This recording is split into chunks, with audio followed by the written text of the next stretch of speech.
Hello friends. Screen पे आपको एक जो है कि प्रश्न दिखाई दे रहा होगा। ये प्रश्न जो है आपके टीआरई 1 में पीआरटी 1 to 5 में ये जो है कि प्रश्न पूछा गया था। और यहाँ पर फ्रेंड्स आज जो है कि यहाँ पे सबसे पहले इस प्रश्न को हम लोग देख लेते हैं। जिस चैप्टर को हम लोग कंप्लीट करने वाले हैं उसी चैप्टर में से ये जो है कि प्रश्न पूछा गया था। महासागरीय परपटी के मुख्य खनिज घटक क्या है, ठीक है।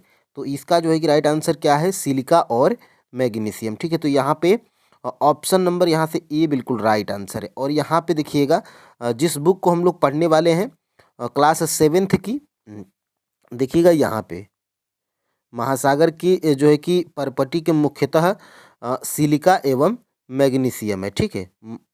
सिलिका एवं मैग्नीशियम की बनी होती है। तो इसी चैप्टर में से ये जो है कि पूछा गया था। और यहाँ से फ्रेंड्स देखिएगा सिलिका एवं मैग्नीशियम, ठीक है। तो फ्रेंड्स देखिएगा चैप्टर नंबर 1 में जो है कि कुछ और चैप्टर नंबर 2 को दोनों को जो है कि मिलाकर ये एमसीक्यूज हम लोग कर रहे हैं। और यहाँ पे फ्रेंड्स देखिएगा पृथ्वी की सबसे पतली परत है, ठीक है। तो पृथ्वी की सबसे जो है कि पतली परत है उसे हम लोग क्या बोलते हैं, तो उसे हम लोग बोलते हैं भूपर्पटी, ठीक है। तो यहाँ पे ऑप्शन नंबर जो है कि ए बिल्कुल राइट आंसर हो जाएगा, ठीक है। और यहाँ पर फ्रेंड्स देखिएगा टीआरई 4 में आप जो है कि यहीं से एनसीईआरटी को ही फॉलो करिएगा। जियोग्राफी के लिए 6, 7, 8, 9 और 10 तक की ज्योग्राफी को आपको पढ़ना है, ठीक है। जिसमें हम लोग क्लास जो है कि 6 के हम लोग कंप्लीट कर चुके हैं। क्लास 10th और 9th ये तीनों जो है कि कंप्लीट कर चुके हैं। क्लास 7th में हम लोग जो है कि आज चैप्टर नंबर 1 को कंप्लीट कर रहे हैं, ठीक है। देखिए पृथ्वी का आंतरिक भाग यहाँ पर फ्रेंड्स आपको जो है कि दिखाई दे रहा होगा। देखिएगा एक प्याज की तरह पृथ्वी की एक के ऊपर एक संकेंद्री परतों से बनी होती है। पृथ्वी की सतह की सबसे ऊपरी परत को परपटी बोलते हैं, ठीक है।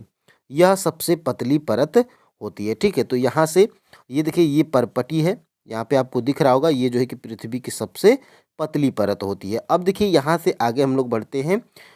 महाद्वीपीय संहति के मुख्य खनिज घटक हैं। मोस्ट इम्पोर्टेंट प्रश्न है क्योंकि इसी से एक प्रश्न आपका जो है कि टीआरई 1 में पूछा गया था, जो अभी स्टार्टिंग में ही आपने देखा था। महासागरी के मुख्य खनिज क्या होते हैं, तो सिलिका एवं मैग्नीशियम। और वहीं से अगर प्रश्न ये बन जाए कि महाद्वीपीय संहति के मुख्य खनिज घटक कौन कौन से हैं, तो ये फ्रेंड्स देखिएगा सिलिका एवं मैग्नीशियम, ठीक है। सिलिका एवं यहाँ से सिलिका एवं एल्यूमिनियम, ठीक है। देखिए सिलिका एवं एल्यूमिना, यहाँ पर ऑप्शन नंबर फ्रेंड्स देखिएगा सी बिल्कुल राइट आंसर हो जाएगा। और जस्ट इसी के नीचे आप लोग जो है कि ये देख चुके हैं महासागर की परपटी के मुख्य खनिज घटक कौन से हैं, ठीक है। तो ये जो है कि इसका राइट आंसर क्या है, सिलिका एवं मैग्नीशियम। ये जो है कि आपके प्रैक्टिस में शामिल किया गया है। जो प्रश्न आप जो है कि ऊपर देखें, यहाँ से देखिएगा यही प्रश्न आप जो है कि देखे हैं। महासागरीय परपटी के मुख्य खनिज घटक क्या हैं, तो सिलिका एवं मैग्नीशियम। टीआरई 1 बिल्कुल ये जो है कि पेपर का है जो है कि कटिंग है, ठीक है। अब देखिए यहाँ से हम लोग आगे बढ़ते हैं।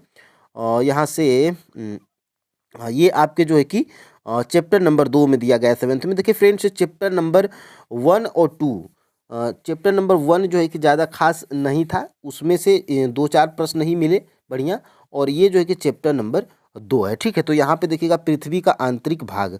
देखिए पृथ्वी की सतह सबसे ऊपरी परत को जो हम लोग हम परपटी बोलते हैं, यह सबसे पतली परत होती है, ठीक है। यह महाद्वीप संगति में 35 किलोमीटर एवं समुद्री सतह में केवल 5 किलोमीटर तक है, ठीक है। कौन, तो ये जो है कि आपकी परपटी। और देखिए यहाँ से महाद्वीपीय संगति के रूप में सिलिका एवं एल्यूमिनियम, यहाँ से एक महत्वपूर्ण प्रश्न बनता है। और ये जो है कि इसलिए इसे सीएल या सिलिका या एल्यूमिना कहा जाता है। और यहाँ पे देखिएगा सी को हम लोग क्या बोलते हैं, सिलिका, और एल को क्या बोलते हैं, एल्यूमिना।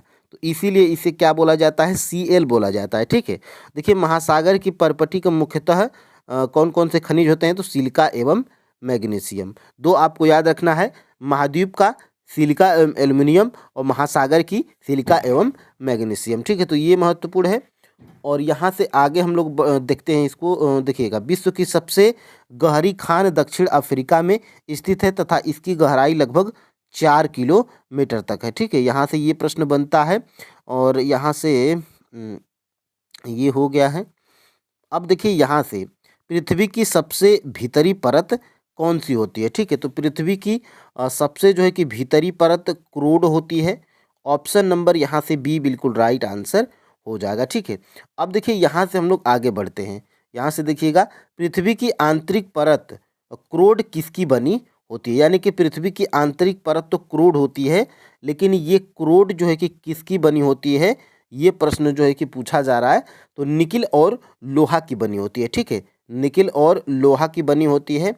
ऑप्शन नंबर यहाँ से सी बिल्कुल राइट आंसर हो जाएगा। ठीक है, और देखिए फ्रेंड्स, पतली पतली बुक्स हैं और जो है कि ज़्यादा प्रश्न इसमें जो है कि नहीं हो पा रहे हैं। ठीक है, इसीलिए 20 या 22 मिनट की क्लास होगी, चैप्टर 1 आपका कंप्लीट हो जाएगा और आपको आपके लिए जो है कि आसान भी रहेगा। ठीक है, अब देखिए यहाँ से पृथ्वी की आंतरिक परत क्रोड किसकी क्रोड पृथ्वी की आंतरिक परत जो क्रोड होती है, ये तो किसकी बनी होती है, निकिल और लोहा की बनी होती है। और पृथ्वी की आंतरिक परत कौन सी होती है, क्रोड होती है। तो ये क्रोड जो है कि इसकी त्रिज्या कितनी है, ये पूछा जा रहा है। ठीक है, तो त्रिज्या लगभग कितनी है, तो इसकी जो है कि त्रिज्या है फ्रेंड्स 3500 किलोमीटर की। यहाँ पे ऑप्शन नंबर सी बिल्कुल राइट आंसर हो जाएगा। ठीक है, और यहाँ से फ्रेंड्स आगे हम लोग बढ़ते हैं। देखिए, परपटी के ठीक नीचे मेटल होता है जो 2900 किलोमीटर की गहराई तक फैला होता है। इसकी सबसे आंतरिक परत कौन सी है, क्रूड होता है। ठीक है, और ये यहाँ से देखिएगा क्रूड होता है जिसकी त्रिज्या लगभग 3500 किलोमीटर है। यह मुख्यतः निकल एवं लोहे की बनी होती है। ठीक है,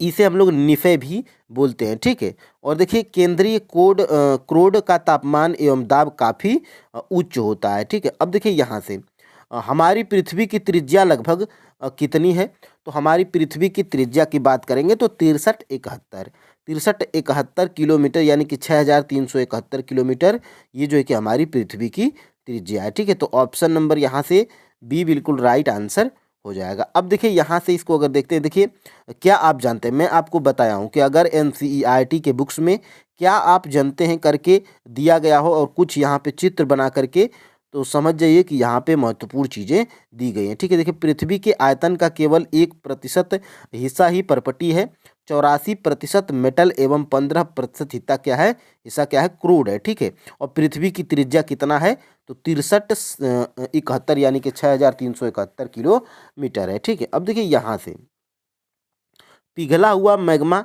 पृथ्वी की पपड़ी के अंदर गहराई में ठंडा हो जाता है। इस प्रकार बनने वाली ठोस चट्टानों को जो है कि क्या कहा जाता है, तो इस प्रकार से जो इसे हम लोग बोलते हैं अंतर्वेदी आग्नेय। ठीक है, तो यहाँ से ऑप्शन नंबर सी बिल्कुल राइट आंसर हो जाएगा। ठीक है, और यहीं से प्रश्न जो है कि आपके 6 से 8 वाले पेपर में पूछे भी गए हैं। अब देखिए यहाँ से द्रवित मैग्मा ठंडा होकर ठोस हो जाता है। इस प्रकार बने सेल को आग्नेय सेल बोलते हैं, इन्हें प्राथमिक सेल भी बोलते हैं। और देखिए यहाँ से जब द्रवित लावा पृथ्वी की सतह पर आता है तो यह तेजी से ठंडा होकर ठोस बन जाता है। परपटी पर इस प्रकार से बने सेल को बहिर्वेदी आग्नेय कहते हैं। उदाहरण के लिए इसका बेसाल्ट है। ठीक है, और देखिए द्रवित मैग्मा कभी कभी भूपरपटी के अंदर गहराई में ही ठंडा हो जाता है। इस प्रकार बने ठोस सेलों को अंतर्वेदी आग्नेय बोलते हैं, और यहीं से प्रश्न ऊपर बनाया गया था। धीरे धीरे ठंडा होने के कारण ये बड़े दानों का जो है कि रूप लेता है। ग्रेनाइट ऐसे ही सेल का एक उदाहरण है। ठीक है, तो यहाँ से प्रश्न जो है कि आपके एग्जाम में बनता है और यहाँ से ये जो है कि आपका हो चुका है। ठीक है, और यहाँ से देखिएगा, देखिए इग्नियस लैटिन शब्द इग्निस जिसका अर्थ क्या है, अग्नि है। और सेडिमेट्री लैटिन शब्द सेडिमेटस जिसका अर्थ क्या है, स्थिर है। और मेटाफोर्फिक ग्रीक शब्द है जिसका अर्थ क्या है, रूप परिवर्तन। तो ये भी पूछ सकता है यहाँ से, ये महत्वपूर्ण है। और देखिए जीवाश्म सेलों की परतों में दबे मृत पौधों एवं जंतुओं के अवशेषों को हम लोग क्या बोलते हैं, जीवाश्म बोलते हैं। ठीक है, तो यहाँ से ये भी प्रश्न बनता है। और देखिए जीवाश्म मृत के अवशेष हैं। जीवाश्म मृत के अवशेष जो है कि कौन कौन से हैं, तो इसके अवशेष जो है कि पौधे एवं जो है कि पौधे एवं जंतु हैं, ठीक है। यानी कि एक से अधिक आपका राइट आंसर हो जाएगा ऑप्शन नंबर डी, ठीक है। अब देखिए यहाँ से हम लोग आगे बढ़ते हैं। देखिएगा ये आप जो है कि ऊपर ही देख चुके हैं, जीवाश्म यानी कि सेलों की परतों में दबे मृत पौधे एवं जंतुओं के अवशेषों को हम लोग क्या बोलते हैं, जीवाश्म बोलते हैं। अब देखिए यहाँ से प्याज की तरह पृथ्वी कई संकेंद्रित परतों एक के अंदर एक से बनी होती है। पृथ्वी की सबसे ऊपरी परत को हम लोग क्या बोलते हैं, तो पृथ्वी के सबसे ऊपरी परत को हम लोग क्या बोलते हैं, परपटी बोलते हैं, ठीक है। यहाँ से ऑप्शन नंबर बी बिल्कुल राइट आंसर हो जाएगा। और देखिए फ्रेंड्स ये आसान प्रश्न है, ठीक है, आसान प्रश्न है, लेकिन एग्जाम में जो है कि आता है, अगर आप पढ़े नहीं होंगे तो आपको जो है कि ये हार्ड लगने लगेगा, ठीक है। अब देखिए यहाँ से हम लोग आगे बढ़ते हैं। ये हो गया है यहाँ से महाद्वीपीय संगति मुख्य रूप से सिलिका एवं एल्यूमिना जैसे खनिजों से बनी होती है, ये भी हो गया है। अब देखिए यहाँ से जब मैग्मा पृथ्वी की गहराई से ऊपर की ओर आता है तो उसे हम लोग क्या बोलते हैं, जब मैग्मा पृथ्वी की गहराई से ऊपर की ओर आता है तो उसे हम लोग क्या कहते हैं, तो उसे हम लोग बोलते हैं फ्रेंड्स ज्वालामुखी, ठीक है, ज्वालामुखी। और थोड़ा सा अंतर रहेगा तो इसे हम लोग तलछट भी बोल देंगे। तो ऑप्शन नंबर यहाँ से सी बिल्कुल राइट आंसर हो जाएगा। और देखिए यहाँ से ये हो गया है, क्या बोला जाता है यहाँ से, इसको थोड़ा सा अगर देख लेते हैं अपने प्रश्न को। जब मैग्मा पृथ्वी की गहराई से ऊपर की ओर आता है तो उसे हम लोग क्या बोलते हैं, जब मैग्मा ऊपर की ओर यहाँ से अंतर्वेदी, ये आपका जो है कि हो ही गया है। अब देखिए यहाँ से हम लोग आगे बढ़ते हैं। किस प्रकार की चट्टानों को प्राथमिक शैल कहा जाता है, यानी कि किस प्रकार की चट्टानों को प्राथमिक शैल कहा जाता है, तो ये है फ्रेंड्स आग्नेय शैल। आग्नेय शैल को हम लोग जो है कि इनको प्राथमिक शैल बोला जाता है। ऑप्शन नंबर यहाँ से ई है, क्योंकि आग्नेय आपका किसी भी ऑप्शंस में नहीं है, ठीक है। और देखिए आग्नेय यहाँ से ये जो है कि आपका हो गया है। और यहाँ से आग्नेय किधर गया, देखिए मुख्य रूप से शैल तीन प्रकार की होती है, आग्नेय शैल, अवसादी शैल और कायांतरिक शैल, ठीक है। और यहाँ से ये आपका जो है कि हो ही गया है। और यहाँ से देखिएगा चट्टानें लुढ़कती हैं, टूटती हैं, एक दूसरे से टकराती हैं और छोटे छोटे टुकड़ों में टूट जाती है। इन छोटे कणों को कहा जाता है, तो इन छोटे कणों को जो है कि अवसाद बोला जाता है। ऑप्शन नंबर यहाँ से जो है कि सी बिल्कुल राइट आंसर हो जाएगा, ठीक है। अब देखिए यहाँ से देखिएगा अवसादी शैल, देखिए ये जो है कि शैल लुढ़क कर चटक कर एक दूसरे से टकराकर छोटे छोटे टुकड़ों में टूट जाती है। इन छोटे कणों को क्या बोलते हैं, अवसाद बोलते हैं, ठीक है। तो ये महत्वपूर्ण है फ्रेंड्स, यहीं से प्रश्न पूछे जाते हैं। देखिए इन शैलों में पौधे, जानवरों एवं अन्य सूक्ष्म जीवाणुओं को कभी कभी इन शैलों पर रहे हैं कि जीवाश्म भी हो सकते हैं, ठीक है। तो ये महत्वपूर्ण है। अब देखिए यहाँ से क्या होता है जब आग्नेय और अवसादी चट्टानें गर्मी और दबाव में आती हैं, ठीक है। तो क्या होता है जब ये आती हैं तो वे कायांतरित शैलों में जो है कि परिवर्तित हो जाती हैं, ठीक है। तो ऑप्शन नंबर यहाँ से ए बिल्कुल राइट आंसर हो जाएगा। और यहाँ से फ्रेंड्स देखिएगा क्या होता है जब दब जाती हैं। देखिए आग्नेय एवं अवसादी शैल उच्च ताप एवं दाब के कारण कायांतरित शैलों में परिवर्तित हो जाती हैं। ये आपका जो है कि हो ही गया है। और यहाँ से आगे हम लोग देखते हैं, देखिए लाल किला बना है, तो लाल किला जो है कि कैसा बना हुआ है, बिल्कुल बेसिक और आसान प्रश्न है, लाल बलुआ पत्थर से, ठीक है। लेकिन अगर एग्जाम में आ जाए इतना आसान प्रश्न तो आप जो है कि कंफ्यूज जाएंगे कि लाल संगमरमर से बना है कि काला बलुआ पत्थर से बना है। तो अगर आप पढ़े रहेंगे तो आपके लिए जो है कि आसान रहेगा, ठीक है। तो ऑप्शन नंबर यहाँ से सी बिल्कुल राइट आंसर हो जाएगा। और यहाँ से देखिए ताजमहल किससे बना है, तो ताजमहल जो है कि सफ़ेद संगमरमर से बना है।